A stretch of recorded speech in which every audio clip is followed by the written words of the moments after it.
New York State has labeled Eastern equine encephalitis, or Triple E, a threat to public health after a case recently occurred in Ulster County. Triple E is a rare disease that travels through bites from infected mosquitoes. The Broome County Health Department says it causes inflammation of the brain or spinal cord.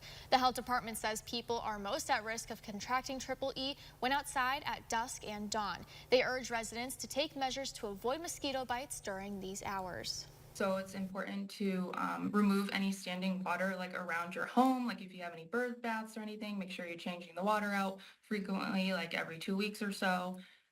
Double checking your screen doors and windows is also important because there could be holes in them, rips, tears, and mosquitoes can come in that way.